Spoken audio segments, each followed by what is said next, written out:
Vykot, labai džiaugiuosi, kad apsilankėt, labai džiaugiuosi, kad yra žmonių vis daugiau, kurie nori iš tiesų šviestis, tobulintis. Šiuo atveju mano dėstomos temos noras būti emociškai brandesniem ir žinoma daryti savęs kuo geresnę versiją. Nes čia turbūt kiekvieno tikslas toks yra, gal net nesusimastėt, padaryti iš savęs kuo geresnę versiją, kuo tobulesnę, kuo geresnę, o kodėlgi ne. Nes jeigu mes save mylim, mes norim padaryti iš savęs geriausią asmenybę, geriausią žmogų. Bet koks kasdienis mūsų gyvenimas, ar mes iškeliam koją iš namų, ar mes pasiliekam namuose, vis tiek nori, nenori lydi bendravimas. Tu gali būti užsidaręs namuose, bet bendrauji telefonu arba su šeimos nariais, be bendravimo mes, niekaip. Bendravimas sudaro labai didelę dalį. Ir nuo bendravimo kokybiškumo iš tiesų labai priklauso ir mūsų gyvenimo kokybė. Kiek susišnekėjimo elementaraus, kiek empatijos, kiek mes suprantame vienas kitą, kiek mes gerai sutarėme kolektyve, šeimos rate, nuo to priklauso mūsų gyvenimo kokybė. Ar mes jaučiamės suprasti, ar mes mokam susišnekėti, tai labai įtakoja mūsų gyvenimo kokybę. Taigi bendravimas. Tai ir pabandysim šiandien mes žingsnelis po žingsnelio prisiminti, pagilinti arba atrasti naujus žingsnelius link šito sėkmingo darnaus bendravimo. Taigi apie ką šiandien ta mūsų diena, tai apie tai, kaip mes iš tiesų jaučiamės, kaip bendraujame, kaip ir minėjau, ir kodėl mes nesusikalbam kartais, kaip savęs nepamesti emocijose, kad emocijos neužvaldytų visiškai, ir kaip iš tiesų kurti tuos ramius ir aiškius, darnius santykius. Taigi, ką jūs gausite iš šių mokymų? Pasidėję šitoj šiltoj salėje, pasibendravę, ką jūs išsinešite? Tai emocinio raštingumo žinias, apie emocinį brandumą, kur aš labai tikiuosi jums padės ir asmeniniam gyvenime ir darbe. 8 aiškias praktikas kasdienai, praktinį dalyką, kad apčiuopiama. Ir bent vieną dalyką labai tikiuosi, kurį jau panaudosit šiandien, gal net šioj salėje.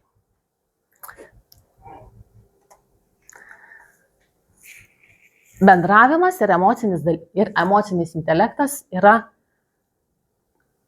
labai tampriai susiję dalykai, todėl kad emocinis intelektas yra gebėjimas suprasti savo emocijas, atpažinti kitų emocijas, suvaldyti reakcijas, o ne veikti per jas, priimti sąmoningus sprendimus ir išlikti sąmoningam, kai kyla įtampa.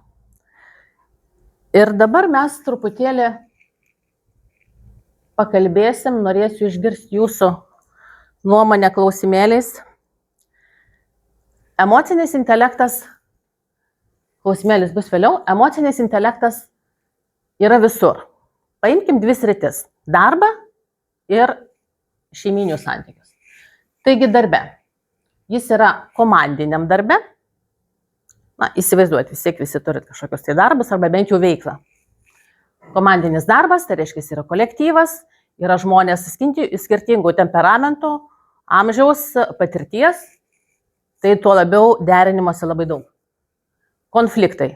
Kaip be jų, nes žmonės vėlgi skirtingų patirčių, skirtingų nuotaikų, tai jie kaip ir neišvengiami. Stresas ir terminai. Tai čia darbe be šito niekaip. Ir dabar šeiminiuose santykiuose. Artumas. Artumas mums kiekvienam iš mūsų šeimoje yra labai svarbu, nes mes norime būti saugus, suprasti, išgirsti ir jausti tą empatiją, kad mus supranta šeimoje.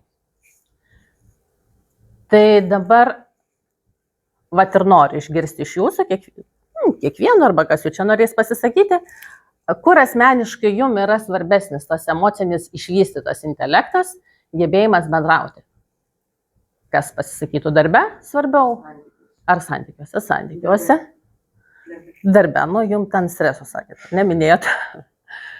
Jums irgi santykiuose, ar ne? Na, mūsų vieninteliam? Santykiai, kaip be abejo. Jeigu santykiuose yra blogai, tai visur jau tada jau nekas, nes yra įtampa, nuotaikos nebėra ir jau nebekas. Gerai? Tai tuomet ir pasinagrinėsim, kaip čia dabar mums padaryti, kad ir santykiuose, šeimyniniuose, asmeniniuose, tiek darbe eitų viskas sklandžiau. Taigi, emocinis intelektas. Jis panagrinėjus smulkiau, jis nebe toks painus atrodo. Taigi, kas sudaro tą emocinį intelektą? Emocinė savivoka. Tai reiškia, kaip mes suvokiam savo emocijas, čia aš taip trumpiau, savikontrolė, empatija ir tarpusavio santykių valdymas. Apie kiekvieną iš jų mes dabar smulkiau. Taigi, emocinė savivoka. Labai svarbu, ir mūsų to niekas, aišku, nemokė, kaip ir daug ko, iš tiesų atpažinti savo emocijas. Mes jų dažnai vengiam, net patys savo meluojam tai, ką mes jaučiam. Nes, kaip ir būtų, nežinau, vyram turbūt nepadaru jausti kažkokią tai baimę, netikrumą, abejojimą savim, arba moterim to labiau jausti galbūt kažkokį tai netgi pavydą, nes, tarkim, kažkokiai draugiai, nes, kaipgi čiagi nepadaru, mano geriausia draugė, aš jaučiu pavydą. Tai vat, visa esmė yra tame, kad prisipažinti savo, kokį jausmą mes jaučiam. Kai mes tą jausmą savo įvardyjam konkrečiai, kad taip aš jaučiu nerimą, taip aš jaučiu pavydą, taip aš jaučiu užsiplieskusį pyktį, taip aš jaučiu susierzinimą, tai mes patys savo įsivardyję šitą jausmą, mes gebame jį suvaldyti. Nes kol mes to jausmo neįsivardinsim, kol mes jį neigsim savo, meluosim, mes negalėsime jo sukontroliuoti ir galų gale jis kokį nors pačių nedėkingiausių momentų gyvenime tiesiog sprogs. Taigi, kaip tą savivoką išmokti išsiugdyti, užsiauginti pas save? Labai geras dalykas yra savirefleksija. Nežinau, girdėjot, kas negirdėjot. Tai gebėjimas sąmoningai skirti laiko apmąstyti savo mintis, jausmus, elgesį tų jausmų sukeltą ir patirtį. Tai tą savirefleksiją iš tiesų jūs galit naudoti, nežinau, savaitės pabaigoje, dienos pabaigoje. Nes pasidarius savirefleksiją, tai yra kaip asmeninis auditas. Auditas jausmų, auditas, kur tie jausmai nuvedė į kokias mintis ir tų minčių pasekoj, kokius sprendimus jūs padarėte. Tai ta savirefleksija labai stiprus toks auditas savo ir jis yra labai naudingas. Tai jums atneš, vėlgi, kaip aš mėgstu tą žodį, tai jums atneš jūsų asmeninę brandą, tai jums atneš tai, kad jūs pradėsit labiau pasitikėti savim. Nes, o kodėlgi ne? Aš kontroliuoju, aš pažįstu savo emocijas, aš galų gale žinau, kaip aš pasielgsiu. Kitas dalykas yra vesti emocijų dienoraštį.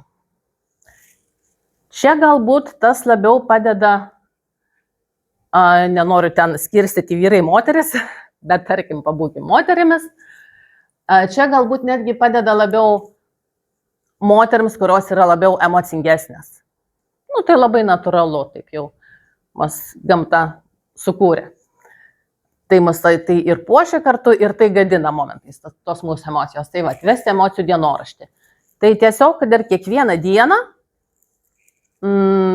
fiksuoti, ką aš patyriau, kokią emociją.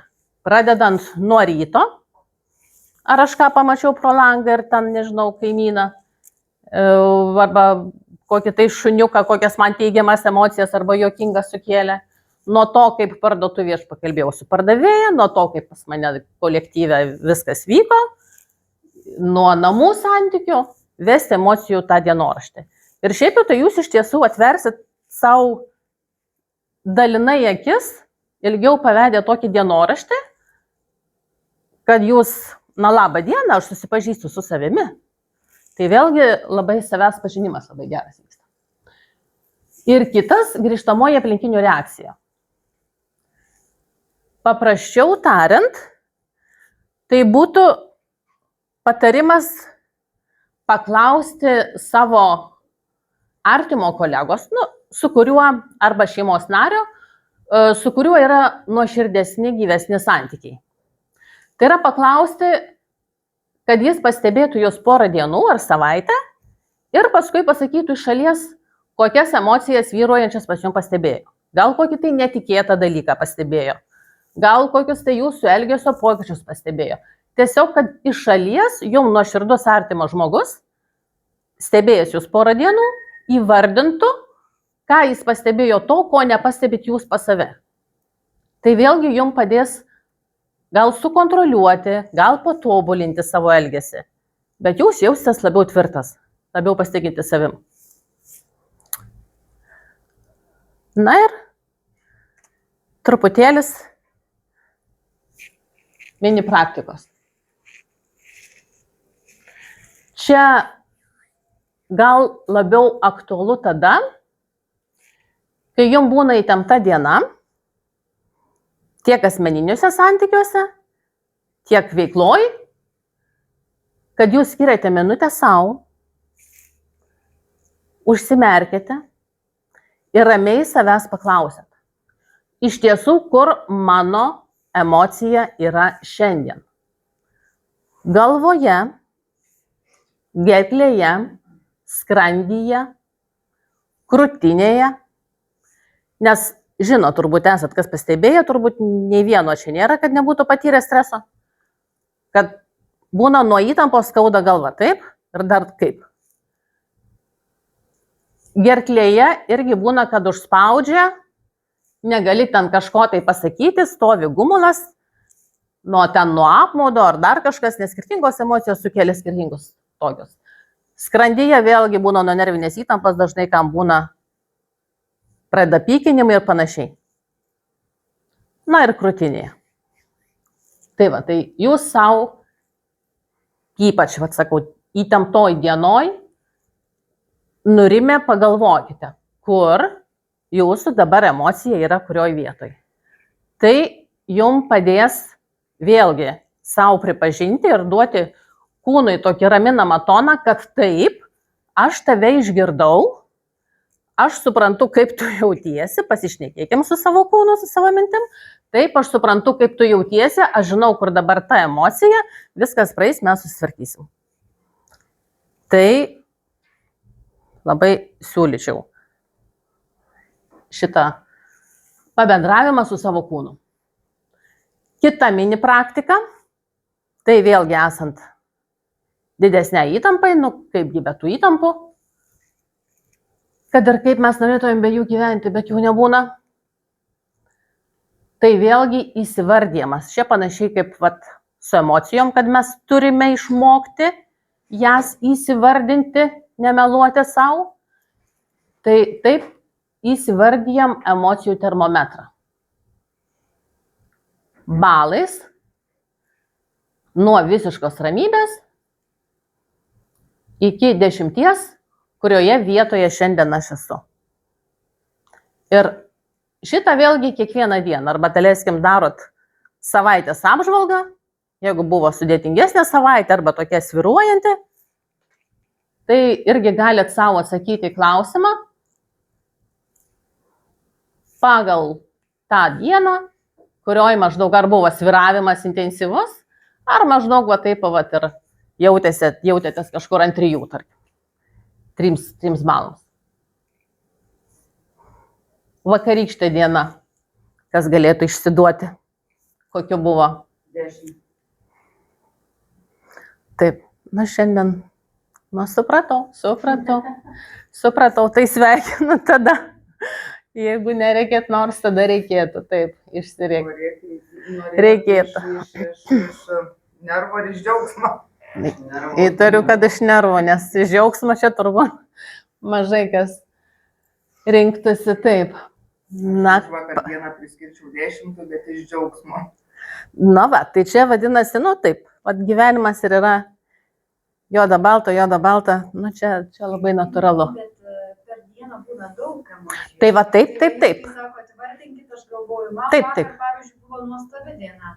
Kol neįvyko pokalbis su tuo, kuris svarbus, kuris nesunervino ir pradedi dusti iš neteisybės. Taip, tai vat, ir tas dusulys.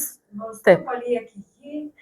Taip. Ir gaunasi, paskui galvoju, aš iš šalies pažvelgusi galiu visą tai suvaldyti, nes aš buvau teisė, jis neteisus, pamedituoju, pasikalbi su GPT.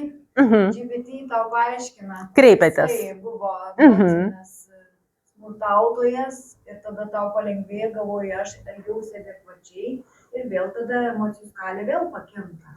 Tai va būtent, taip ir minėjau, kad bet stebit save ir dabar pritaikėt labai kokybiškai savo, kaip iš tiesų stebint galima tai, bet įvardijus ir prisipažinus, kad kyla tos emocijos, jos keičiasi, jūs vis tiek galite savo prisipažinti, kad taip, aš stebiu, kaip pas mane keičiasi emocijos, aš jas žinau, aš jas pripažįstu ir vadinasi, aš jau galiu save kontroliuoti. Jau daugiau tokio pasitikėjimo savimi. Aš lapą ant žaidimų prisikabinsiu. Variantai. Taigi, tai jau mes apie tas emocijas viską susipažinom, jau viskas aišku, kad mes jas turime įsivardinti. Taip, įsivardinti, pažinti save, pirmiausia, susipažinti, įsivardinti ir viskas tvarkoja. Dabar kaip jau mes įsivardijam, ką mes jaučiame, kaipgi dabar jas suvaldyti. Norėčiau pirmiausia pasakyti labai svarbią pastabą, kad emocijų suvaldymas tai nėra emocijų jokių būdų užslopinimas. Jokių būdų neužslopinimas, jas reikia mokėti sąmoningai suvaldyti, nes pradėjus slopinti emocijas, mes pakenksim ir savo sveikatą, ir savo nerviniai sistemai, ir galų gale jos visi kada nors sprogs. Taigi, labai svarbu, emocijų savikontrolė.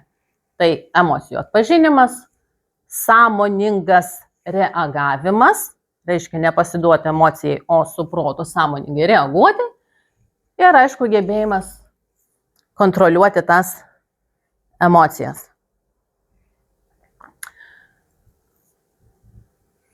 Dabar vėlgi, kaip tą savikontrolę ugdyti.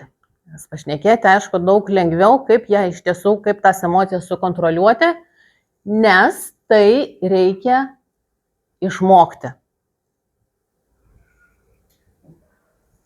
Praktiniai metodai, kaip iš tiesų būtų galima. Tai yra gilaus kvėpavimo pratimai. Be abejo, ko gero, jūs kiekvienas turit, gal netgi ir savo paskui pasidalinsime, kažkokių tai būdų savo grynai artimą, individualų. Bet dabar aptarsime tuos bendruosius. Gilaus kvėpavimo pratimai. Apie kvėpavimą turbūt daug kas žinot ir jis tikrai padeda. Paskui trumpas atsitraukimas nuo provokuojančios situacijos. Kaip jau tiesiog išveda iš kantrybės, arba jau atrodo sprogsit, arba jau atrodo atrėšit kažką atgal tokio gero ir riebaus. Kaip reikia tai suvaldyti, kad moterim gerai galit, nežinau, išlėkti į tualetą kažko trumpam lūpyčių pasidažyti, arba galų gale tiesiog kažkur į lauką išeiti mažą ką. Bet tas atsitraukimas, nors trumpam laikui, leidžia sumažinti streso momentinį lygį ir jau visai bus kitokia reakcija. Nes pagautas impulso mes būtinai leptelsim kažką, tai sukels tam tikras pasekmes, paskui mes gailėsimės, tai vėl papildomas stresas. Taigi, būtina trumpai atsitraukti. Iš karto nesureaguoti. Dar kitas dalykas yra meditacija, kas yra labai populiaru, vieniem priimtina, kitiem nepriimtina. Ir vėlgi paprasčiausias skaičiavimas iki 10. Atrodo viskas labai paprasta, bet Nu, gal jūs esat pastebėję, gal nepastebėję, kad, nu, žmonės iš tiesų sunkiai moka valdyti savo emocijas, ar ne? Aš, pavyzdžiui, praktikui, ką turėjau iš visų šito, tai aš išvažiuoju, išeinu, bet kartą per mėnesį, kas iš tikrųjų man 44 metai tai labiausiai padėjo, tai jogos Taip. kartą per mėnesį pamokas, bet kartu su gongų muzika. Jo. Tomas iš Kauno būna. Jo, Tai gongai. 3 valandai sėdi ir praeini vibracijos, atrodo iš nugaros į priekį ir tu sėdi, linguoji. Ir tu girdi muziką, ir tau bėga ašaros, neaišku nuo ko, bet tau bėga ir nesustoja. Užsivalo, vadinasi, tie visi stresai, visa kita. Viskas jau nustoja, tu dar verki, kas miekas, verkas. Ir tu Nu. grįžti namo, tu tokia, žinau, kad... Nu, individualiai kiekvienam savaip išsivalo. Tuščia, nauja. Nu, nuo to viso blogio pykščio išsivalai, kas be ko. Kas dar, ką praktikuojat, pakvėpuojat, gal ar dar, pažiūrėt jūs pasivaikščiojimai, ar ne? Tarkim. Sakykime, jeigu, kaip jūs paminėjot, jogą, ne? Aha. Aš kartą tai pabandžiau. Tai mane dar labiau sunervino. Galvas nepradės skaudėti. Mano gongų pradeda skaudėti. Kitiems skaudu. A, vat. Ir, sakykime, bet erzinantis buvo, ne? Man, sakykime, kas labiau tai būnant, nu, pačioj gamtoje. Aš kai laukuose gyvenu, tai ir apeinu savo laukus, ta prasme, tai man tas labiau tinka. Tai jau geriau tada pamatau, gal kažką tai išraut, gal kažką įkasti. Man irgi patinka. Jo, nes sako, įleidimas tų rankų į tą žemę vėlgi savo tokią relaksaciją duoda. O čia, sakykime, prie tų rankų, tai vis tiek tu jau kažkur tai, čia tik manas, Ne, viskas gerai, žinok.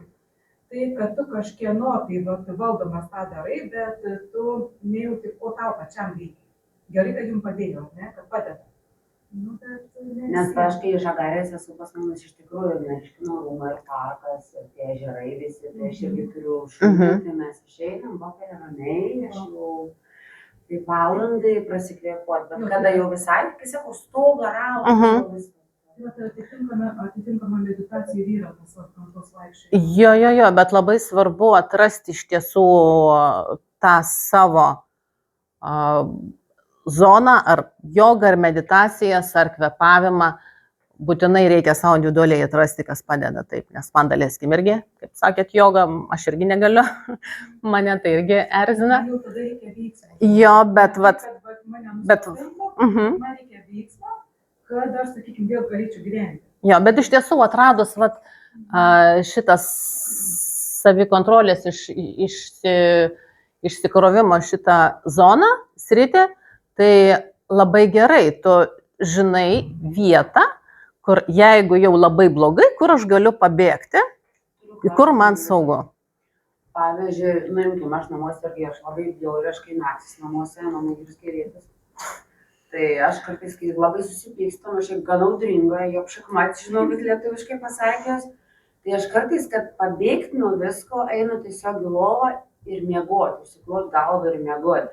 Iš vienos pusės man padeda, bet iš kitos pusės yra tokia būsena jausmas, kaip pabėgims nuo situacijos. Nes tu žinai, kad tu atsibusi, tu vėl turėsi kažką bendrauti, šnekėti ir realiai.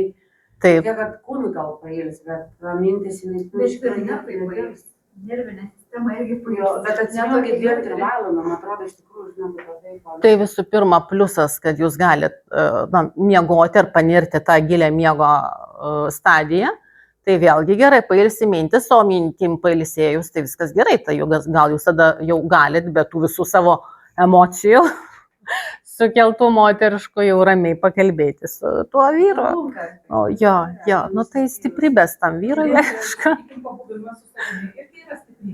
Tai be abejo, nu tai vat sakau, kad mes reikia vat save pažinti ir daugiau su savim pabūti iš tiesų, nes ką mes turim artimiausią žmogų, kokį žmogų turim? Tai patys save. Kaip vyrai atsipalaiduoja? Toliau su telefonu. Su TikToku. Dėja, aš galėčiau sudaužyti telefoną. Duok, aš paimsiu. Tai čia, nu čia toks. Aha, tai kaip, o jūs kur pabėgat? Aš kur pabėgu? Jo, nu vat. Kas po ranką, tas sudūžta. Tai čia, Labai greitai įsikrauja. tai čia emocijų raiška. Ne, tai ne viską aš žinau, ką daužyti, aš pagalvoju. Nu, va, bet turi galvoti, kad Ai, tai vadinasi, dar vyksta ir toks sąmoningas, ar ne toks? Kad keistai Gali nuskambėtų, sieną, tai gali bet duris. Mhm. o mano va tas įsikrovims, kai būna, atsiprašau, tikrai šūdina dieną, tai Mhm. važiuoju kapis. Nu tai vat vėlgi, nu ką, nu savotiškai, ypač jeigu dar turit savo kokių tai artimųjų, nu Pas tai, savus, tai taip, tai aš be abejo, kad tai turbūt ten ir, na, pasikalbat, kaip sakot, gal ir keistai atrodytų, bet tai normalu, vis tiek kažkur pasišnekat ir visą kitą ir nusiraminat ar pasigožėt. Tai aš sakau, labai svarbu rasti tą savo individualų kelią ir jeigu jūs jį turite, tai žinot, jeigu labai blogai, tai tada jūs turit kur pabėgti. Prašau, aš dar vieną Taip. praktiką galiu pasakyti. Taip, jo. Man tai labai padeda, va irgi labai daug vaikštau. Aha. Prasivaikštai ir suvoki tada viską, kažkaip tą chaosą sutvarkai mintise. Paskui padeda fotografavimas, kai matai Aha. gražius vaizdus, fotografuoji, Mhm. toksai gaunasi irgi. Nu gėrio įnešat ar ne vis tiek ir į mintis. Man labai padeda, aš labai daug ką išrašau. Nu, va dar irgi. Dienoraštis, ar yra, va, aš mėgstu šiaip. Tai jums dienoraščiai labai artimas Tai vat tada aš ką tema. išrašau arba iškalbu. Aš einu, nu, aš pas psichologę vaikštų, bet ta psichologė ne kaip psichologė, bet kaip draugė. Nu taip, Tai tiesiog aš tiesiog neleidžiu jai išsižiūrėti. Aš jai iškalbu viską. Ir jinai sako, nu va, sako, jūs jau daug stipresnė negu pirmas iki, kai susipažinom. Nu, ta prasme, jau matai save iš šalies, susidėlioji, kur čia tavo emocijos, ką tu kaip Taip. reaguoji, kad čia ne aš, o čia yra mano jausmai dabar. taip. Nu, vienu žodžiu. Tai va, tuo labiau, va, mes va dabar per trumpą laiką, ar ne, labai mūsų čia nedaug, bet jau kiek būdų, ar ne, kiek individualių būdų, kaip kiekvienas individualiai gebam pabėgti. Tai va, bet vėlgi, vyrukai tai tuo labiau siūlyčiau atsitraukti nuo provokuojančios situacijos, gal mažiau bus materialinių nuostolių. Darančio manim, aš greit vairuoju, bet įtampos. Susitarsite po mokymo. Taip, ir dabar tada prieinam prie mini praktikos, tai vėlgi stop metodas. Va tam impulsui, tam pykčio, ar ne, apėmus stop metodas, tai iš karto save stabdai, tiesiog stabdai be jokių išlygų, patylit, suskaičiuojat iki 10, bet tylit, neatsakot, nešaunat iš karto, stebit save, ką jaučiat, esat suaugę žmonės, jau tai gebat suvaldyti, stebit save, ką jaučiat, ir per tą laiką jūs jau galite pasirinkti, kaip sureaguosit. Jau galit pasirinkti. Ir jūs galit pasirinkti sąmoningą reakciją, apmąstytą, apgalvotą, be kažkokių pašalinių veiksmų, nuo kurių jums paskui bus gėda, problemos ir panašiai. Tai va, tai šitą stop metodą pabandykit papraktikuoti, ypač jeigu dažniau susidurėt su kokiais tai probleminiais žmonėm, ir jums tai padės tą savikontrolę labai stipriai. Ir jūs jausitės labiau savim pasitikintis, nes, nu, ypač, vat, kam sunkiau valdytis, vat, kaip norisi kitą kartą.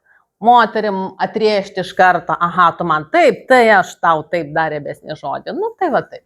Tai jūs tada automatiškai nesureagavę, neatsakę emociškai, jūs iškart gerokai aukštesniu laipteliu pakylat už pašnekovą. Na ir mūsų kvėpavimas. Būtent, vat, kvėpavimo, aišku, yra įvairių būdų, bet šitas yra pats priimtiniausias kasdienai, kur jau jaučiat, kad po truputėlį kažkoks nerimiukas jau kutena, jau truputėlį įtampa darosi. Įkvėpimas 4 sekundės, palaikot, kol deguonis pasiekia jūsų smegenis. Ir lėtai iškvepiat. Būna, kaip nebevyko, toks deguonis, žinai. Jeigu išvet gerai iš kantrybės ir tu darai tą stopą, tai tikrai jau apie kvėpavimą tai nebėra kalbos. Tai va čia vėlgi iš tų variantų, kaip...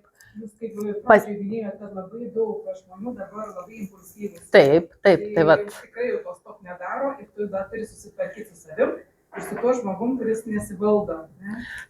Tai va čia ir yra ta pagrindinė mūsų esmė, kad taip dauguma žmonių ir, nenoriu prognozuoti, gal taip ir išliks, bet gal ne, gal pabūsim optimistais, iš tiesų dauguma žmonių nemoka valdyti. Tų emocijų niekas nemokino, niekas nesakė, visi labai geros nuomonės apie save, bet mes pabūkim tą mažumą, tą aukštuomenę, tie emociškai brandų žmonės, emociškai raštingi. Tai va, ir iš tiesų vienas pasirenka metodą stop, kitas pasirenka kvėpavimą. Vėlgi kiekvienas pasirenka kaip tą savo individualiai, kuris jam yra priimtinesnis. Bet taip, kodėlgi ne? Jeigu kvėpavim sulaikius, jeigu tau deguonies reikia, tai tu dusini save čia. Aš pagal kitą praktiką, nardymo praktiką. Tai čia... Pabandykit giliai kvėp 10 kartų ir išpūst giliai. Ir pasinėti. Ir paprastai, kai kiti pasinėti. Ir taip. Taip. Nes čia fiziologija jau. Na taip.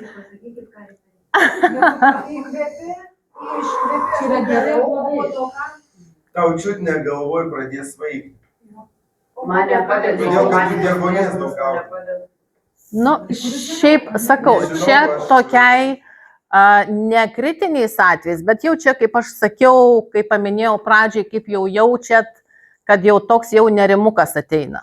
Jau, kad aišku, stresas yra didelis, ne, bet kaip jau jaučiat, kad jau jum ateina toks jau po truputėlį nerimas, kai dar nėra piko, kad iki to piko nedavažiuoti.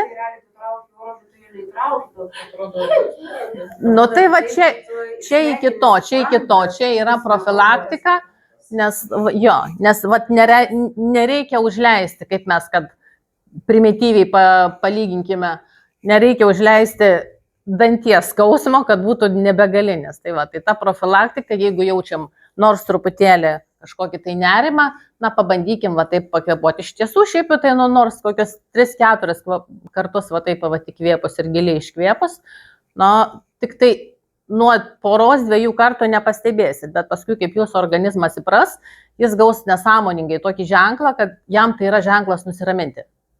Tai ilgiau papraktikavus, tiesiog kaip nestreso metu, tiesiog kaip yra truputėlį įtampos, tai turėtų suveikti. Taip. Tai yra mūsų natūralus kvėpavimas. Taip. Įvardina, kad streso metu, kad mes kažkaip valdytume tą kvėpavimą. Mes natūraliai taip ir kvėpuojam, 4-4-6, bet to negalvodami.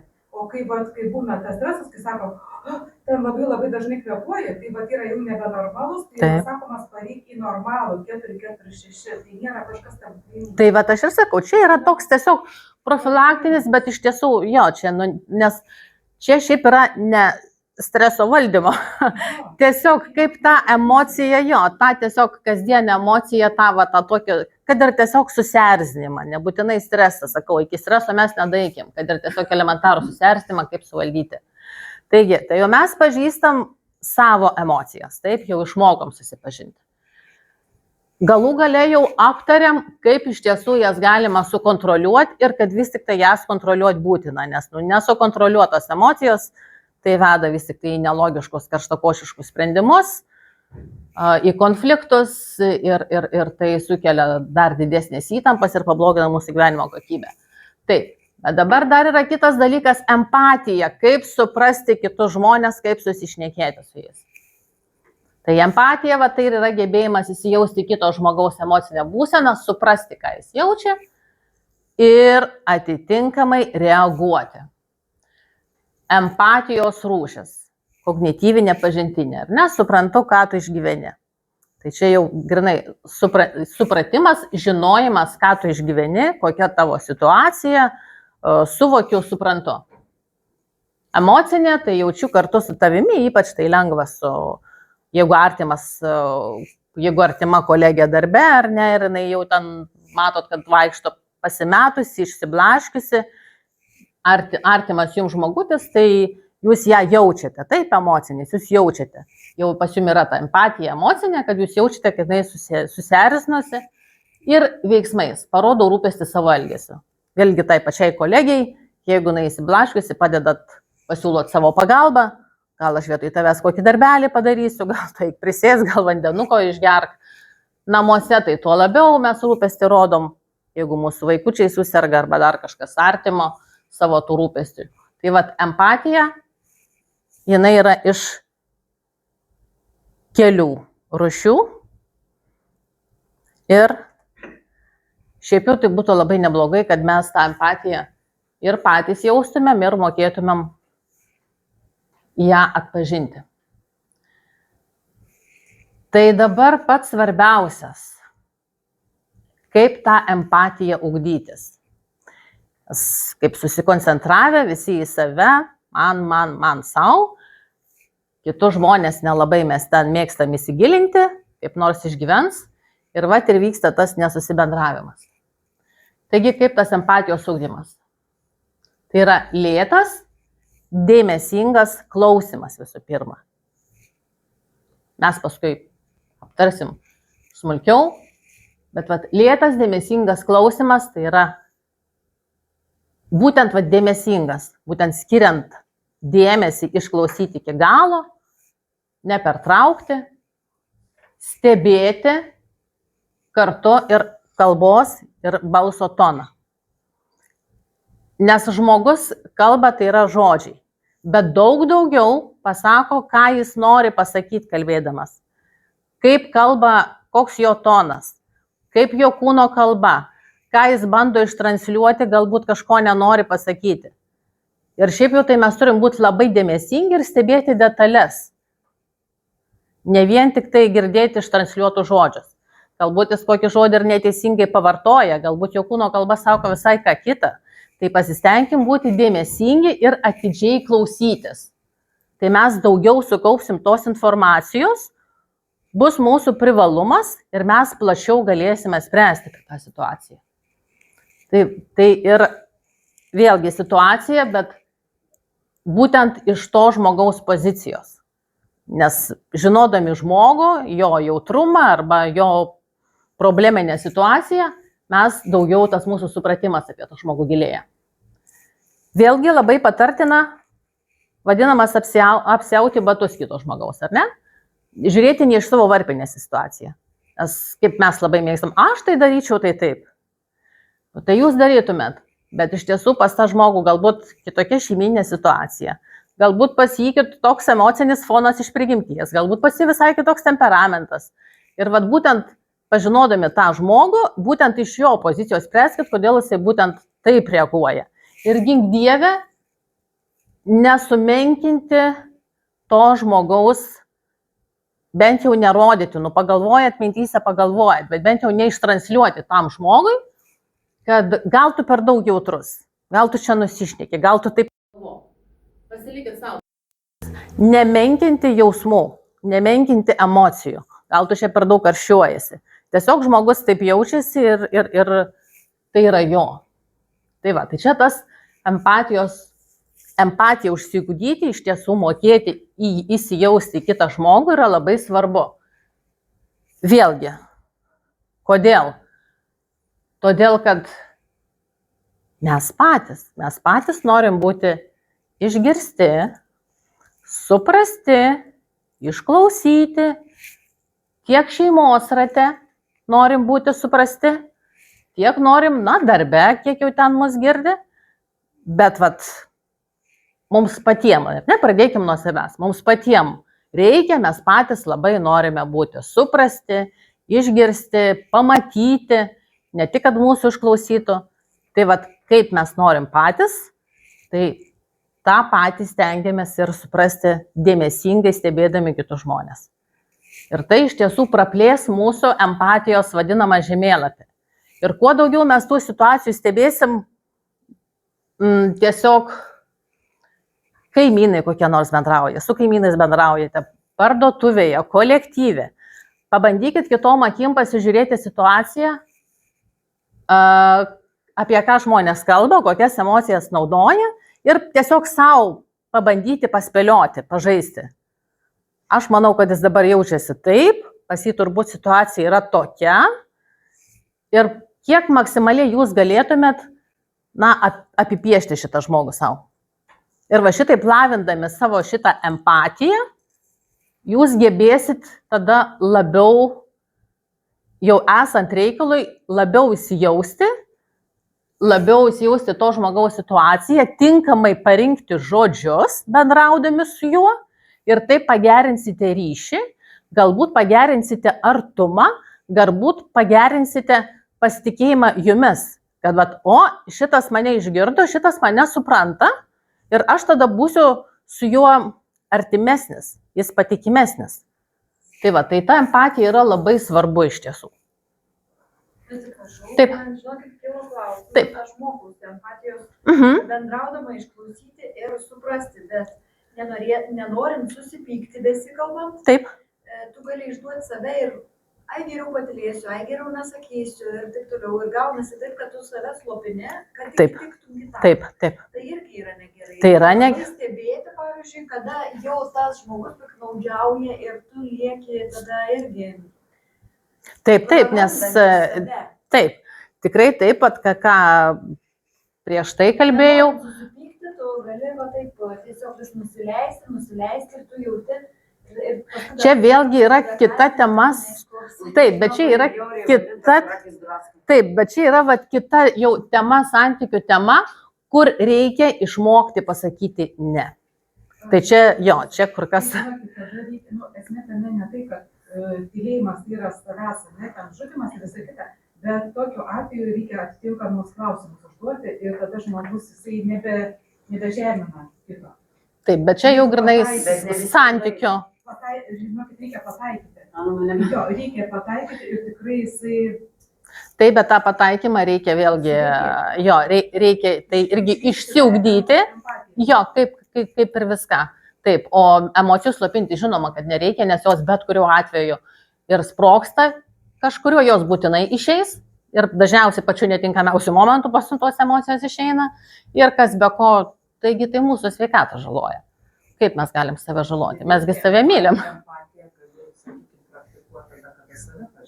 Tai be abejo, va, už tai pasumi viskas ir prasideda nuo emocinio intelekto, kada su savim susipažįsti, tik tai tada tu ir gali pradėti bendrauti su kitu žmogum, kad tu jo nesužalotum.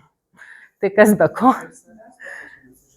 Tai taip, už tai savęs pažinimas, taip, savęs pažinimas už tai ir labai yra labai svarbus dalykas, kertinis dalykas. Aš pastebėjau, kad visą laiką tas apsiauk kito batus, pažvelg iš kito pozicijų, aš galvoju, man tai labai būdinga, aš vis žiūriu iš to kito pozicijų, bet iš savo tada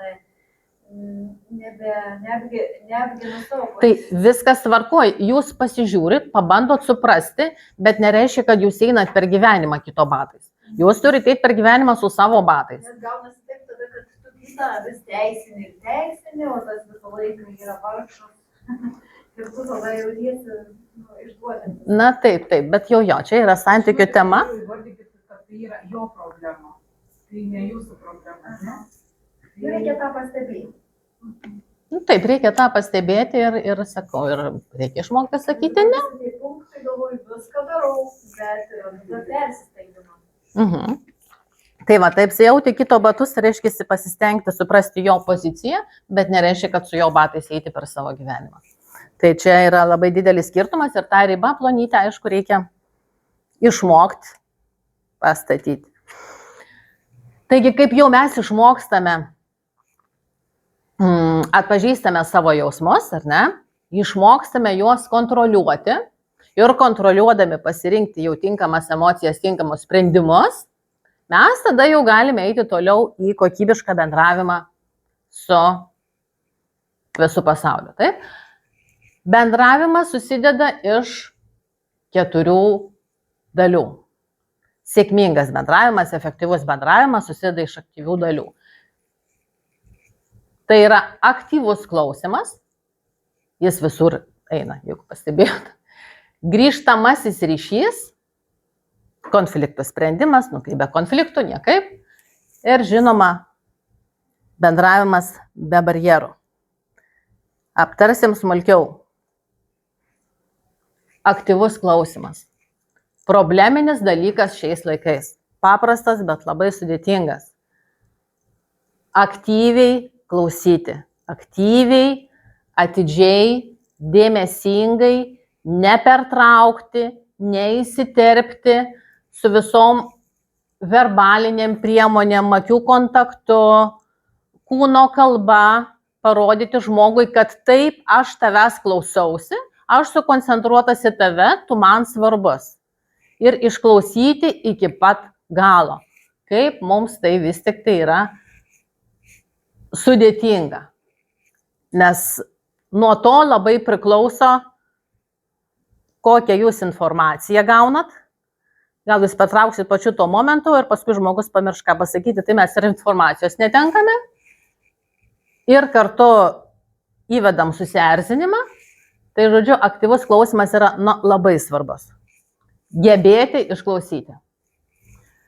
Dabar iš tiesų, kas turit pomėgį pertraukinėti? Labai žmogiška. Bet ir pajutau, pavyzdžiui, besikalbant, kaip tu pasakoji, irgi paima ten, o žiūrėk, čia tas praėjo ir nukreipia kalbą, paskui, o prisiminiau dar tą, o čia man tą reikia padaryti, o nesipotkinkim. Ir gaunasi, galvoju, nekokybiškas bendravimas. Taip, gaunasi nekokybiškas bendravimas, nes nutrūksta mintis, kažkoks mažytis vidinis susierzinimas gaunasi, nebėra to kokybiško bendravimo, nebėra kokybiško ištransliavimo, ką tu norėjai pasakyti. O gal tu labai norėjai kažką pasakyti, iš tiesų pagautas ten tokią mintį svarbę ir tau paskui tave tai išmuša iš vėžio. Taigi būkim malonus ir patys išmokim to. Tiesiog pradėkim nuo paprasto aktyvaus išklausimo. Be jokių mobilių, be jokių skambučių, be jokių papildomų pertraukinėjimų ir panašiai. Taigi, ko vengti?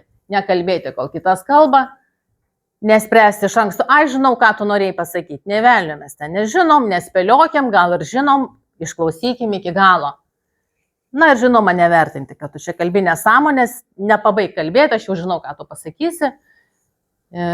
Nevertinti ir nepertraukinėti. Auksinė taisyklė. Išklausom iki galo. Tai būna su vaiku. Ir labai sunku vaiką paauklėti. Ateina, mama, aš noriu paprašyti. Ne. Nu, mama. Nu, ne. Bet tu net negirdai, dar net neišgirdai, ką aš sakau. Ne. Toks jausmas, kai ne apie mano vyrą pasakoju. Bet nespėjai pasakyti, bet žinau, kad sugalvojau kažkokį nesąmonę. Ir iškart žinau, kad atsakymas bus ne, nors dar net negirdėjau, ko prašė. Na, jo, tokį metodą, kaip būtų nepatogu prisipažinti, aš irgi savo vaikui naudoju.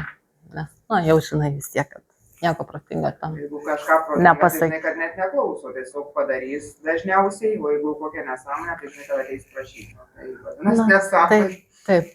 Tokie atsakymai būna daugiau iš patirties jau, tai nebūna spontaniškai pasakymai. Taip. Jeigu susidėlioja vieną kartą, antrą kartą, žinai, kas bus. Jau vis tiek taip.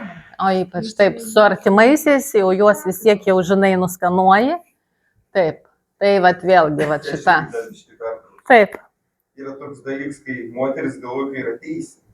O čia yra blogai. Nu čia žinokit. Kaip po visko paėmė ir davai pasigūglina, pažiūri. Nu, ta prasme, tu grybą pjauni. Nu, ir nenori pripažinti. Čia žinokit, yra ta mūsų įda, aš jos, aišku. Va čia man tada nervas jam, bandai žmogų išaiškinti ir tas pats kaip. Tai jūs ir nebandykit ten labai įrodinėti. Nu, jau vis tiek žinot, kad jin pas jūs yra tokia keista. Tai va čia man ta draugai. Keista, neįprasta, bet jinai yra jūsų ir reikia tą branginti. Ir taip, nes taip. Jeigu ką daro neįprastai keistai, tai tiesiog įvardinkit tai, kad ji pas jums yra unikali ir tą unikalų turtą kažkaip ir viskas, ir bus gerai. Taigi, taip. Tai vėlgi mini praktika, čia visiems, čia taip, tas išklausimas yra labai sunkus dalykas ir tikrai daug žmonių nemoka ir pabandykite iš tiesų savaitės bėgyje save pastebėti. Tiesiog dėl sportinio įdomumo savaitę laiko nuo pirmadienio ar nuo šiandienos, su kuo bekalbėtų, bet šeimos rate, su klientais, darbe, šitą praktiką. Ir pamatysit iš tiesų save stebėdami, ar sugebat susivaldyti. Bet jeigu ilgainiui sugebėsit, sveikinu jūs, vėl pakilot laipteliu aukštyn. Bet ar nereikalinga kartais, sakykime, į Aha. diskusiją padaryti, o ne tik monologą iš nuo pusės, ne? Tai Jis šneka ir tau kažkas, tai bet jau, sakykime, dar kažkoks klausimas, tu kažką paklausi, kai jis toliau įvardintų savo kažką, tai kaip tu tada diskusiją gauni? Tai viskas tvarkoj, bet mes esame ant tiek, aš vėlgi pasikartosiu, esame ant tiek jau, ne paaugliai, o suaugę žmonės ir mes skiriam tą plonytę ribą, kur yra, konstruktyvus geras dialogas, ar ne, kur gauna abi dvi pusės naudingą informaciją, kur yra tas toks, toks kaip keiksmažodinis, tas toks pertraukinėjimas, toks jau gaunas nekokybiškas, toks buitinis. Tikrai tokių būna. Bendravim, pavyzdžiui, aš mamą turiu, nudėrę mes kaip dieną naktį skiriamės. Aš tokį stengiuosi su ja ramiai. Aš netrūkčiau iš tikrųjų ir aš kažką sakau, jinai mane, aišku, dabar jau 66 metai ir girdi blogiau ir aš reikia, kad sakau, tu reikia, aš nereikia. Ir mane visą gatvę skleidžias, nužodė, kodėl tu reikia, bet aš nereikia, o tu reikia, vienas supykst ir apdriu ir aš tau, ką aš pasakiau. Toks sąmyšis iš tikrųjų. Tai čia yra jau, kaip sakant, čia jau daug tų specifinių dalykų. Čia yra žmogaus natūra, čia jau yra senatvė, čia jau yra jau mūsų mama, tai prisideda jau tų faktorių, tai kaip ten yra rekomenduojama, supratimo, atjautos, kantrybės ir kantrybės.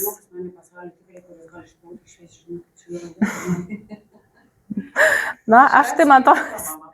Kaip aš ją myliu. Taip. Tai va, toliau grįžtamasis ryšys komunikacijoje. Labai svarbu.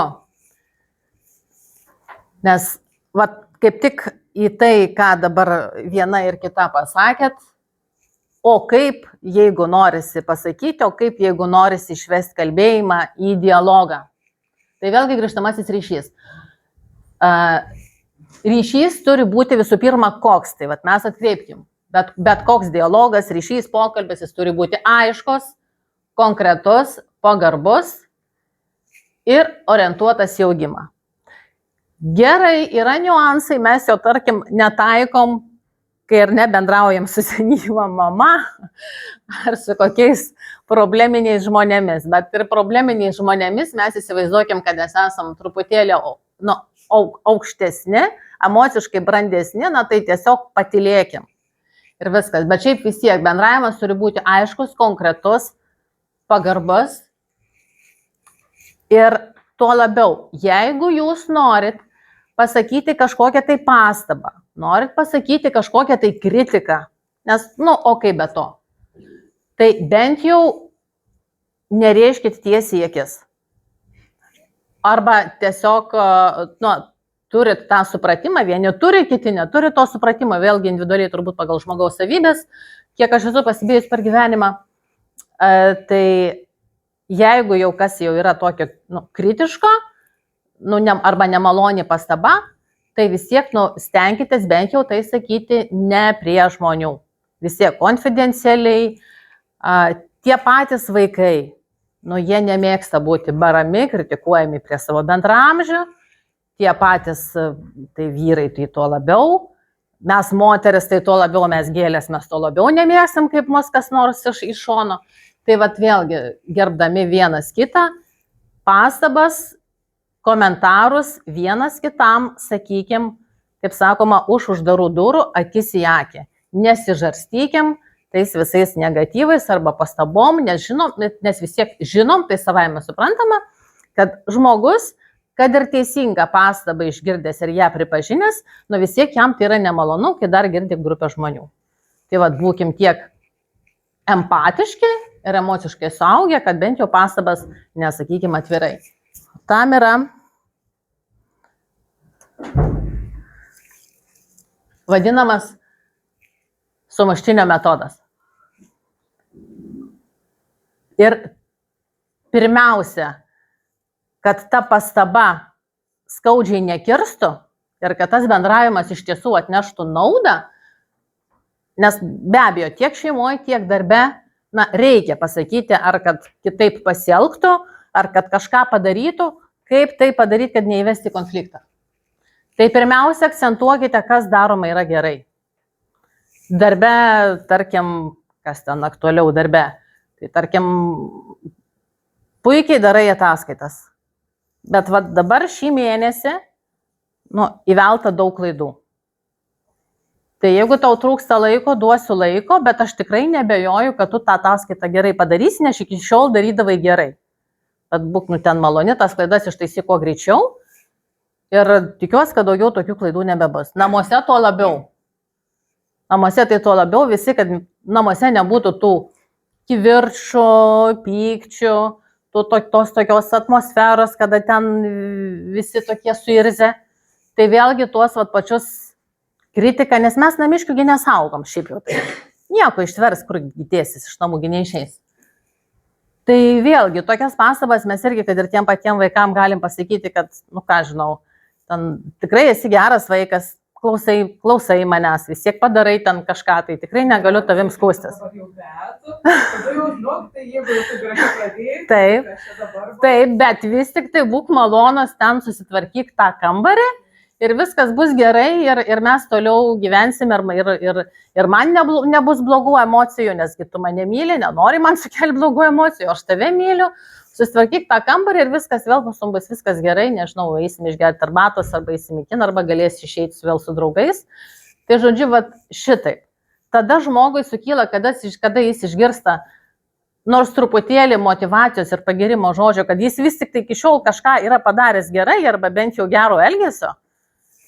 Ir kad po to konflikto jam nieko nebus, jis nebus suėstas, tai jam duoda motivaciją ir gerą vis tiek kažkokį tokį pozityvą. Ir motivacija, kad, tai viskas gerai. Tai kad vis tik tai gal apsimoka išsaugoti tą ramybę, susitvarkyti ir viskas bus gerai. Nes dėl Dievo meilės mes kiekvienas nemėgstam atviros kritikos, tai čia jau tikrai. Kokie aš savo vyrai baisiai. Kad vaikus tai pasakytų, gerai, ateis savaitgalis, tai padarysiu, tai nežinia, po kiek metų tas savaitgalis ateis.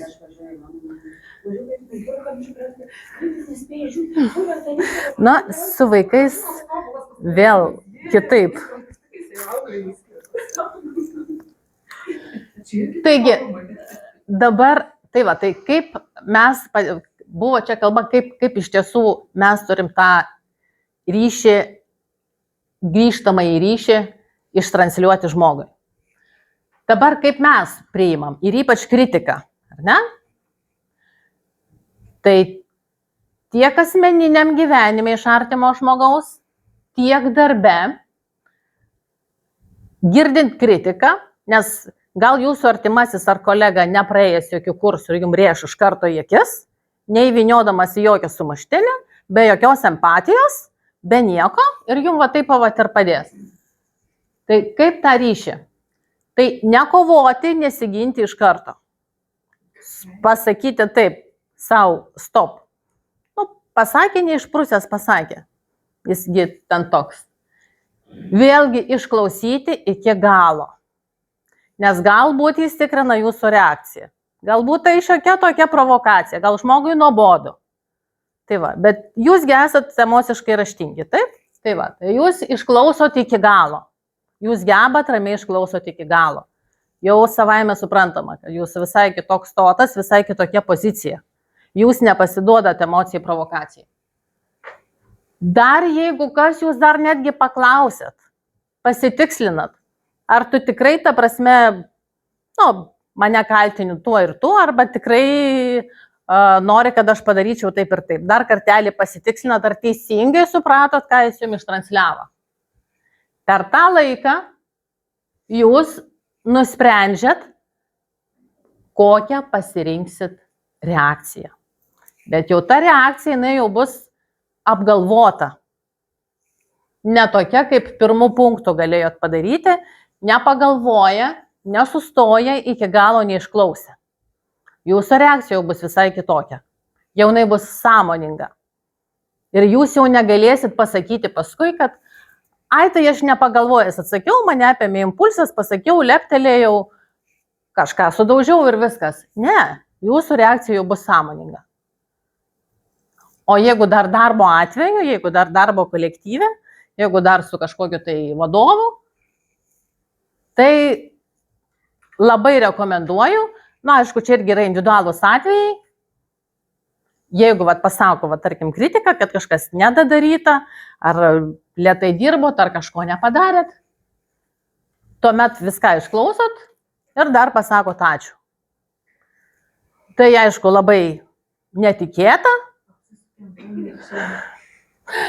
bet tai sudarys apie jūs kiek kitokią nuomonę, kad jūs esate kiek kitoks. Tai yra daug brandesnė asmenybė. Kitokia. Ne ant darbuotojų esančių čia. Truputėlį aukštesnio lygio. Nes neišmušo jūsų iš vėžių, jūs ekstra nesureagavot, viską išklausėt, dar pasiteiravot, dar padėkojot už pastabas ir ramiai išėjot. Tai visiškai kitokio žmogaus įspūdis. Visiškai kitokio. O paskui jūs ten darysit tuos darbus ir jau nedarysit, čia jau jūsų reikalas. Taigi, konfliktai. Kaip be konfliktų? Konfliktų pačių bijoti nereikia. Jie yra mūsų kasdienybė, aišku, nesinori jų kasdien, bet, na, tarkim, kur yra bendravimas, kur yra žmonės, kur yra skirtingos emocijos, kur yra skirtingos patirtis, amžius, socialinė padėtis, yra trintis, yra kasdienybė, yra konfliktai. Pačių konfliktų mes nebijom, todėl kad konfliktai būna sprendžiami. Konfliktai būna sprendžiami arba sušvelninami. Tai kaip tai daryti? Palaipsniui, žingsniais ir jie nebus toks baisus žvėris. Tai nusiraminti ir apibriežti problemą. Tai vėlgi, ar ne? Išklausyti, atidžiai išklausom. Tai pirmutinis kertinis dalykas. Atidžiai išklausom, nepertraukinėjam ir konkrečiai įvardijam problemą. Ne emocijas, ne detalės, bet pačią problemą stengiamės apibrėžti konkrečią problemą, neįsiplėsdami. Tai susikonkretinam. Tai dėl ko mes nesutariam? Labai svarbu susikonkretinti, neapibendrintai. Toliau, išklausyti vienam kito situacijos. Išklausimas vėlgi labai svarbu, kad ir ten kokia bebūtų emocinė įtampa didžiulė, bet reikia vienam kito išklausyti, nesvarbu, kad ir darbo kolektyve pasistengti jau tada tikrai nepertraukinėti ir išklausyti vienas kito. Nes mes patys labai puikiai žinom, kad mes mėgstam būti išklausyti. Jeigu kelios šalis, kelios pusės jausis išklausytos, išgirstos, jau emocinė įtampa, jau jinai kažkiek sumažės. Jau nebebus taip karšta. Toliau, ieškoti bendro pagrindo. Sprendžiant konfliktus labai svarbu pradėti ieškoti nors mažyčio, nors vieno sąlyčio taško. Ne kas skiria, ne kas ten jaudrina, ne kas blogai, kiek trūkumų ir panašiai, o nors vieno bendro sąlyčio, nors vieno bendro tikslo, nors vieno bendro sąlyčio, kas jūs jungia ir dėl ko jūs sutarėt. Tikrai reikia pagrindę to ieškoti. Nes nesuradę to, konflikto turbūt to sprendimo ir nebus. Tai pirmiausia, reikia susiieškoti nors mažyčio taškelio, kur jūs sutarėt. Ir nuo to taškelio, kur yra sutarimas, ar nuo to tikslo, ar nuo to objekto, kur jūs sutarėt, tada jau plėtotis ir ieškoti kompromisų. Kompromisus irgi išklausot visos pusės. Ir išklausę kompromisus pasvarstot pliusus ir minusus tų kompromisų. Nebijokit, dar noriu pasakyti, ieškodami kompromisų išeičių gyvenime, nebijokit būti kūrybiški, nebūtinai imkite standartinių sprendimų.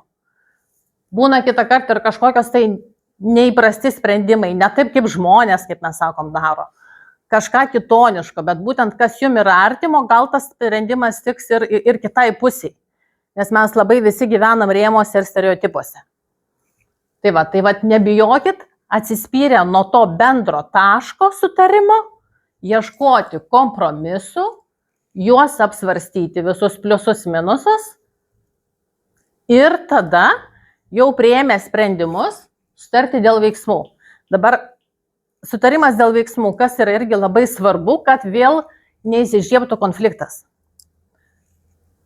Sprendžiant dėl veiksmų, reikia labai konkrečiai kiekvienam įsivardinti, vienas kitam įsivardinti, kokius konkrečiai veiksmus atliks. Nes jeigu paskui pasibaigs, kad kažkas nepadaryta, aš galvoju, kad tu tai darysi, ne, aš galvoju, kad tu tai darysi, nebus pasiskirstyta detaliai, bus vėl kažkas nepadaryta ir tai vėl įsižiebs vėl iš naujo konfliktas.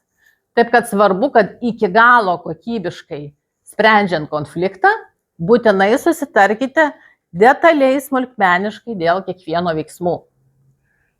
Ir be abejo kertinis, sunkiausias, nuo pradžios iki galo, laikytis pagarbos.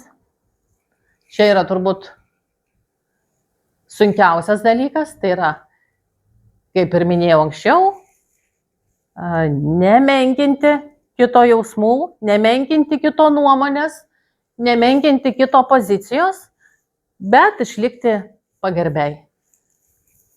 Ir aišku, nesilaikyti tokios pozicijos, jis taip su manimi elgėsi, jis ten, pavyzdžiui, ten tas žmogus, pašnekovas, jis ten nepagarbus, jis toks ir toks, tegul jis toks ir būna. Jūs tai truputėlį aukštesnės klasės. Tai vat jūs ir išlikite tokie pagarbus. Tai vat, ir vat pritaikius va šitą pažingsniui, tai ir tų konfliktų realiai galima išvengti ir juos sušvelninti, esant mažesniem tiem konfliktam, mažesniem konfliktiniam situacijom, gyvenimas pasidaro koks paprastesnis, mažiau įtampos, gyvenimo kokybė gerėja. Nes mūsų visas tas kasdienis gyvenimas paremtas į bendravimą ir mes iš tiesų labai įtakoja, kaip mes jaučiamės. Ir žinoma, bendravimą labai reikia žiūrėti, vengti bendravime barjerų. Tai yra baimė atvirai pasakyti savo nuomonę. Tai yra, gal manęs nesupras, gal aš pasirodysiu kvailai, gal čia dabar ne vietoj, gal vėliau pasakysiu. Va tas stabdis. Tai jo reikėtų kažkaip tai išmokti atsisakyti. Baimė pasakyti savo nuomonę.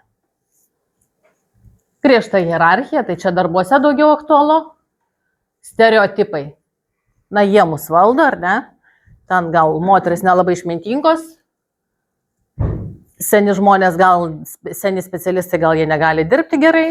Jauni specialistai labai irgi gerai dirbti negali. Nu, žodžiu, tų stereotipų mes esam prisigalvoję, jų pasum netrūksta, ypač lietuvių tautoj. Iš ankstiniai nusistatymai. Tai vėlgi dažnai būna darbo kolektyvuose, ateina koks naujokas, jis man nesimpatiškas, paaiškinti logiškai negaliu, bet jis man nesimpatiškas. Mes labai mėgstam, gal čia daugiau moteriškas niuansas rašyti, nu, nesutinka mūsų kokie tai biolaukai ir dar kas nors, jis man nesimpatiškas, aš jam nepadėsiu, aš jo neįvesiu, nesupažindinsiu su kolektyvu, niuansų kolektyvu neperpasakosiu. Tai va, tai reikėtų vengti tų tokių. Kalbos barjerai savaime suprantama, na ir terminologija. Ypač kaip mūsų viršininkai mėgsta aukštom frazėm kalbėti arba mūsų politikai. Atsiprašau, dar vienas yra dalykas. Pavyzdžiui, santykiuose tu bijai pasakyti savo nuomonę, nes jeigu yra visiškai nemokantis diskutuoti žmogus, kuris yra kategoriškas, tik tai taip ir ne kitaip, tai tu nesakai savo nuomonės, nes bijai, kad susipyksi ir tave paliks. Tai ta baimė, kad paliks, irgi trukdo išsakyti savo poziciją. Bet tai tada gaunasi, kad jūs ir savo pozicijos neišsakot. Ir jis... Žodžiu, yra valdymas tada. Ir galvoju, o jeigu išsakysi, tai va čia dar ankstesnė buvo. Taip. Ir galvoju, nesuvaldai savo emocijų ir viskas baigta. Tai va, čia vėlgi, taip, bet čia yra iš tiesų... Tai mama, kad pasakė, viskas baigta, aš sakau, tu debilas. Ir galvoju, va, sakė, nežeminkit kito. Galvoju, Taip. Jo. Peržengtas ribas. Išmokyti tokio tipo žmogum gyventi, o ne tai, kad Jo, bet nusileisti iki jo lygio ir bendrauti taip, kaip jo lygio. Tai tegul tie visi kiti pasistengia stieptis iki jūsų lygio. Tas debilas man čia buvo laimėjimas, nes aš niekada gyvenime nebūčiau jam to pasakęs. Ir aš galvoju, čia... Nu, jeigu jam tai efektą. Na, taip. Bet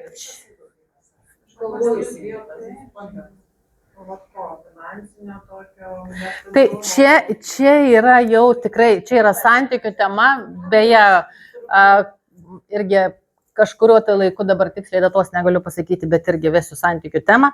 Ir ten, aišku, irgi bus tokia stipri, tai ten, aišku, būtų galima irgi padiskutuoti, bet... Dabar jūsų paklausus, aš galvoju, reikėjo pagarbiau ir kantriau klausyti. Vieno pozicijas, kito pozicijas, o ne iš karto sakyti, tu debilas. Nes vienas dalykas, galbūt ir ten jūs nesulauksit lygiai tokios pačios adekvačios reakcijos ir bendravimo iš kitų.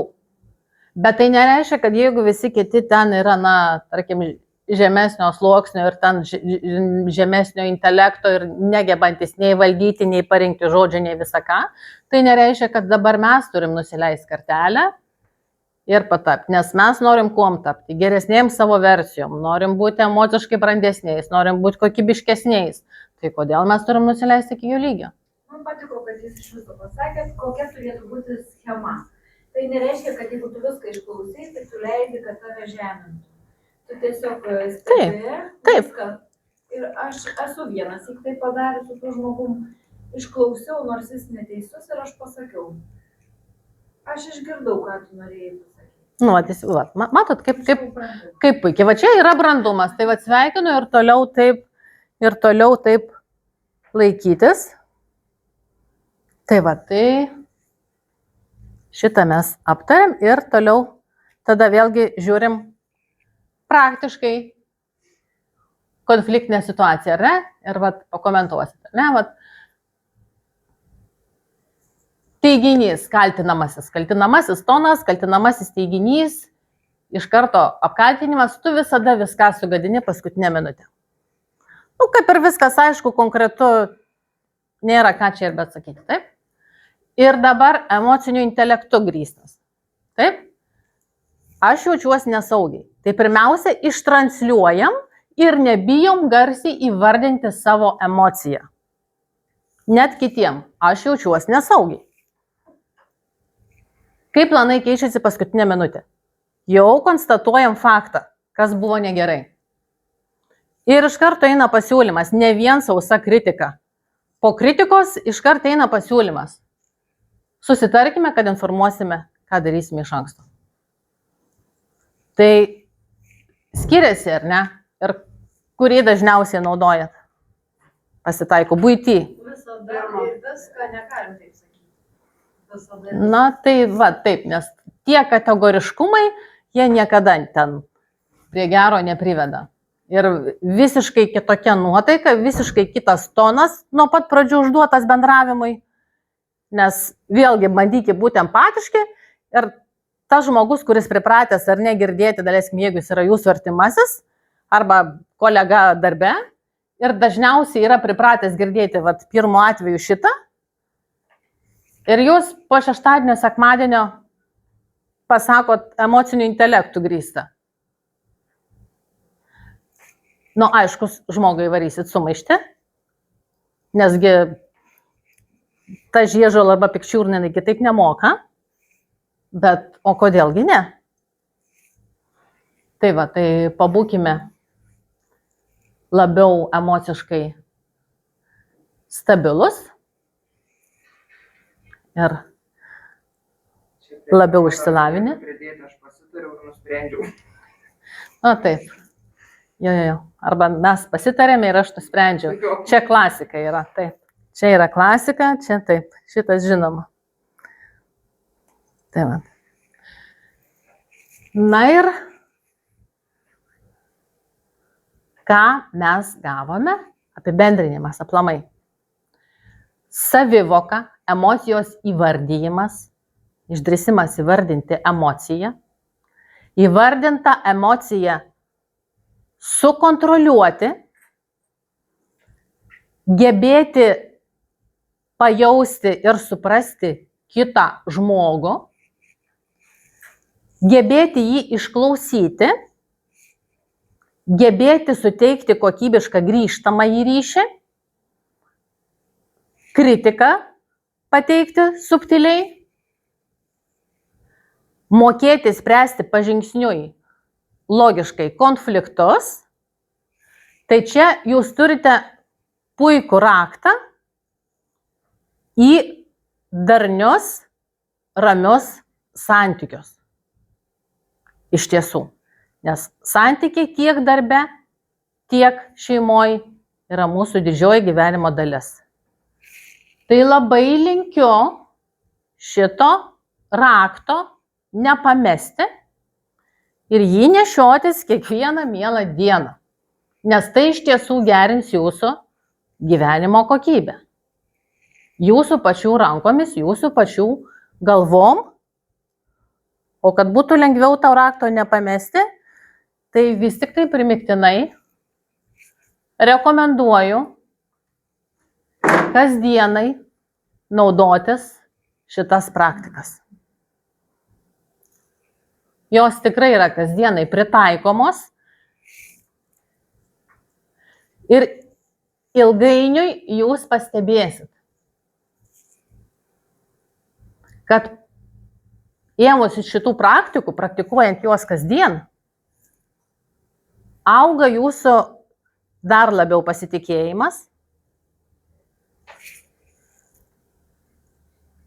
gebate nuraminti savo ramesnę nervinę sistemą, mažiau būna emocinių sprogimų, kokybiškesnis susikalbėjimas su žmonėm ir aplamai teigiama inercija, teigiama emocija. Nes galų gale jūs išmoksit pasakyti per dieną nors vieną komplimentą kitam žmogui. Galų gale tiek šeimos nariui, tiek darbe. Ne tai, kad tu ten puikiai šiandien atrodai, bet kad ir tai. Bet aplamai gerai padaryta. Iš tiesų, čia reikia kitą kartelį per save, kad pasakyti į dieną bet kam gerą komplimentą. Kad ir kaimynui. Jūsų šuniukas gražus. Tai va, tai čia yra labai svarbu. Ir žinoma būtinybė. Kiekvieną dieną palaikančią žinutę savo.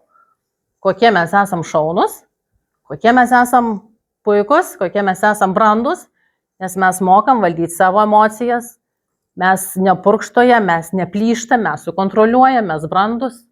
Tai va, labai linkiu laikytis šito rakto, nepaleisti jo ir kad jūsų kasdienis gyvenimas būtų ramesnis, darnesnis, daugiau harmonijos. Ir labai ačiū, kad buvot su manimi.